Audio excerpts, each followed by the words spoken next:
नमस्कार, मैं Mrinal. Right to speech में आपका स्वागत है। मैं पहुंचा हुआ हूं हसनपुर विधानसभा क्षेत्र के ग्राम पंचायत तरौली में। तरौली में मैं इसलिए पहुंचा हूं कि सोनू नागर, जो कि किसी भी पहचान के मोहताज नहीं है।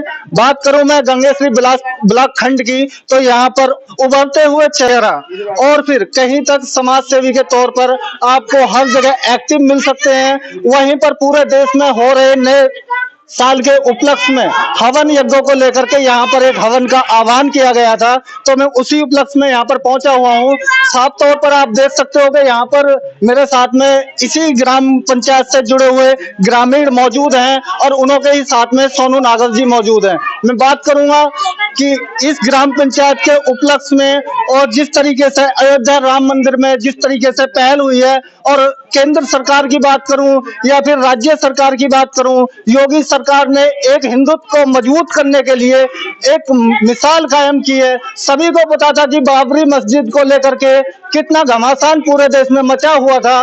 उसी घमासान की एक कड़ी जो कि हिंदुत्व को मजबूत करने के लिए गांव से लेकर के पूरे देश प्रदेश और जबकि अंतर्राष्ट्रीय स्तर पर हिंदुत्व की छवि को कहीं तक उच्च स्तर पर पहुंचाने का काम जिस तरीके से नरेंद्र मोदी की सरकार में हुआ, ऐसा पहले कभी नहीं हुआ। न जाने कितने हमने काले साम्राज्य देखे, न जाने हमने कितने जो जी अंग्रेजों के काले कारनामे देखे, लेकिन आज अगर हिंदुस्तान के अंदर अगर कहीं तक हिंदुत्व की बात हो रही है तो केंद्र सरकार की कहीं तक परिधि के चारों ओर इर्द गिर्द घूमते हुए इसको साफ तौर पर देखा जा सकता है। तो मैं घूम करके आऊंगा वहीं पर कि इस ग्राम पंचायत में जैसे हवन का आह्वान हुआ है, उसी के उपलक्ष्य में पहले तो सर मैं आपको सभी को नमस्कार करना चाहूंगा। नमस्कार सर, जिस तरीके से आपने नए वर्ष के उपलक्ष्य में ये हवन का आह्वान किया है, तो फिर इसकी रूपरेखा के बारे में कुछ बताएं। देखिए, हमारे पूरे भारत विश्व में जो हमारे जो देश के लिए जो हवन जो यज्ञ किया जा रहा है, देश के लिए हर कोई यज्ञ कर रहा है। ऐसी बात नहीं है कि हमने कोई पहली पहल नहीं की है। इसलिए मैं चाहता हूं कि आज जो ये वायु है, इसको बदलने के लिए और अच्छी दिशा देने के लिए हमने अपने गांव तरौली में आज ये हवन रखा है, जो कि आज हमारा नया साल भी है। नया साल के लिए खुशी मनेगी और बच्चों के लिए एक दिशा निर्देश देने के लिए हमारे बुजुर्ग हमारे साथ में खड़े हैं, तो हमने ये आज यहाँ पर एक यज्ञ रखा है। और जहाँ तहाँ आज मोदी जी के इसमें हो रहा है, तो हमने आज अपने गांव में भी यहाँ गांव तरौली में एक यज्ञ रखा है, जो शिव मंदिर है। उसमें हमारे बुजुर्ग भी हैं, युवा साथी भी हैं, तमाम लोग गांव के आज यहाँ पर इकट्ठे हैं। तो इससे एक नई दिशा मिलेगी।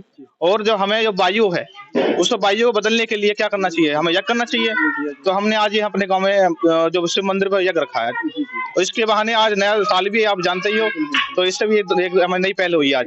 तो हम नया साल ही मना रहे हैं आज और यज्ञ भी कर रहे हैं। तो देश के नाम पहला यज्ञ नहीं है, हम पहले भी करते आए हैं और आज भी कर रहे हैं। अच्छा, देखा जाए तो मैंने इस मंदिर के बारे में काफी कुछ सुना है, कुछ इसके बारे में बताएं। अगर इस मंदिर के बारे में आपने सुना है तो मैं बता दूं आपको, इस गांव तरौली में ऐसा मंदिर है जो इसकी शिवलिंग है, मुझे लगता है कि हमारे आज मैं देखता हूं आसपास में मुझे दिखाई नहीं देती है। ऐसी शिवलिंग मेरे आज इस गांव के जो मंदिर है इसमें मुझे दिखाई देती है। कुछ इस तरीके से भी जो आगे मैंने पीछे कुछ सुना था कि कहीं तक हम आहर में कावड़ लेकर के जाते थे, वहां पर जल का जो जी विसर्जन करते थे, तो फिर देखा कि भक्तों को बहुत ज्यादा दिक्कतें होती थी। लेकिन मेरे सुनने में आ रहा है कि यहाँ पर भी कावड़ों का कुछ। देखिए, मैं बता दूं, इस गांव तरौली की बात नहीं करना चाह रहा मैं। मेरा गांव नौपरा पड़ता है और नया गांव भी पड़ता है और तमाम छपना गांव भी पड़ता है। इस गांव में ये कामर एक तरौली गांव की नहीं है, ये तमाम गांव की यहाँ कामर चढ़ने जा रही है। तो की बार लगता है कि मुझे और गांव के तमाम लोग यहाँ इकट्ठे होंगे और मुझे लगता है कि अगली बार और भी ज्यादा कांवड़ यहाँ आएंगी।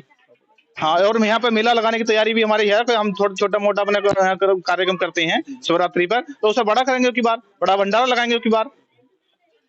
जिस तरीके से मैं बात करूं राज्य सरकार बहुत हिंदुत्व को मजबूत करने के लिए जो अपने जो यानी कि कहीं तक वचनबद्ध है, तो आप क्या लग रहा है कि हाँ कहीं तक।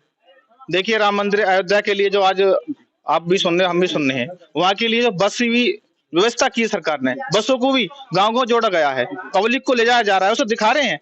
तो ये आम बात थोड़ी है, हमारे मोदी जी ने इतनी योजना बनाई है कि हम उन्हें गिना ही नहीं सकते। तो ये बहुत बड़ी बात है। देखिए, वहीं पर मैं एक बात करूंगा, किसी भी समाज की रूपरेखा को लेकर के कहीं तक इसकी गवर्नमेंट जिम्मेवार नहीं होती है। गवर्नमेंट तब जिम्मेवार होती है जब हमारे पास में रिस्पॉन्सिबल पर्सन होते हैं। किसी भी समाज का मैं कहीं पर भी जाता हूँ, हमेशा एक बात कौनती रहती है कि आप तो बहुत पिछड़े हुए क्षेत्र से आते हैं, मगर लेकिन मैं बात करूंगा इसी पिछड़े हुए क्षेत्र की, जब हमारे पास में कहीं तक रिस्पॉन्सिबल पर्सन नहीं होते हैं, और लेकिन पर्सन तो होते हैं, लेकिन चुनने में जो जनता उन्होंने जो सहयोग देती है, चुन करके जाते हैं, वो कहीं तक निजी स्वार्थ तक सीमित हो जाते हैं। तो वहीं पर अगर मैं युवा चेहरा की बात करूं, तो फिर जैसे कि मैं बता रहा हूं, आपको पहले भी बता चुका हूं, सोनू नागर जी, जो कि कहीं तक ऐसे मैंने आपकी एक्टिविटी देख रहा हूँ कि कहीं तक आप प्रशासनिक या फिर कहीं तक राजनीतिक दलों से जुड़ने की कोशिश कर रहे हैं या जुड़े हुए हो, इस पर कुछ साफ कीजिए। ऐसा मैं सन 15 की बात कर रहा हूँ। मैं डी कॉलेज से चुनाव लड़ा था राजकीय से, और मेरा राजनीति करने का ध्येय है। और मेरा राजनीति करने का ये नहीं है का पर्पस यही कि मुझे पैसा कमाना है, मुझे यहाँ जनता के लिए मुझे सेवा करनी है। मेरा एक पहले से एक सोच रही है कि मैं राजनीति में अपना नाम बनाऊं, अपने गांव की पहचान बनाऊं, अपने देश की पहचान बनाऊं। तो कहता हूं कि मैं यहाँ से अपना एक गांव तरौली से मैं जन्मा हूं, और मैं इन लोगों के आशीर्वाद से आज मैं आगे बढ़ूंगा, मुझे पूरी उम्मीद है। बिल्कुल, जिस तरीके से सोनू नागर काफी जो ये हालांकि किसी से भी पूछे तो फिर कोई भी बता देगा कि हाँ काफी एक्टिव पर्सन है। किस तरीके से देख रहे हैं कि हाँ एक जो से ये बच्चा है, मतलब आगे बढ़ना चाह रहा है राजनीति में, तो गांव वाले इसके साथ है। गाँव वाले, हाँ, लेकिन पूरे गांव की क्या पूरी जो अगर विधानसभा की बात करो तो पूरी विधानसभा में पूरी विधानसभा, हाँ सब खुश है। तो किस तरीके से देख रहे हैं, एक युवा चेहरा है तुम्हारे गांव के, सोनू नागर की बात कर रहा हूं मैं यहाँ पर, तो राजनीति के क्षेत्र में कहीं तक दखल देना चाहिए?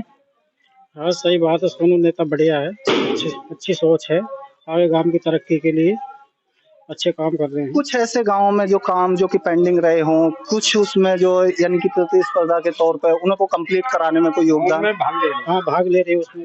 क्या क्या कहेंगे इस मामले में कि बात करूं मैं सोनू नागर की, तो हालांकि एक पहचान है, मैं इतना नहीं जानता हूँ, आप मेरे से मत यानी कि मैं एक पहचान है, क्या क्या कहेंगे? देखिए सोनू नागर जो है फिर हमारे से छोटा है, हमारा भाई है, और हम इसके साथ हैं, और बहुत बढ़िया छवि है इसकी पूरे जिले में, पूरे क्षेत्र में, और गांव इसका साथ देता है हर तरीका से। ये भी साथ रहता है, लेकिन गांव भी इसके साथ हर तरीका से बिल्कुल कंधे से यानी कि कंधा मिला। कहीं तक देखा जाए तो फुल जन समर्थन की मैं बात करूं तो कहीं तक क्या कहेंगे चाचा कि जिस तरीके से कि आने वाले कल में इन्हें पहल करनी चाहिए किसी भी उसको लेकर के? सोनू नागर एक युवा लड़का है, और हमारे बीच में जन्मा है, हमारा ये बच्चा है, और सोनू नागर की एक अलग पहचान है। आज इसने जो यज्ञ रखा है, यज्ञ एक सर्वोत्तम कर्म है, और ऐसे ही कर्म जो है ये हमेशा करता रहता है, और मैं उम्मीद करता हूं कि ये जो है इसी तरह के काम ईमानदारी से करता रहेगा, और समाज की सेवा करता रहेगा, क्षेत्र की सेवा करता रहेगा, और गांव मतलब जो है एक पूरे देश की सेवा करता रहेगा। तो देखिए बात हो रही है सोनू नागर की, सोनू नागर से आज हमने आप लोगों को मिलाया, बने रहिए मृणाल के साथ में, कैमरा पर्सन दिनेश के साथ में, धन्यवाद।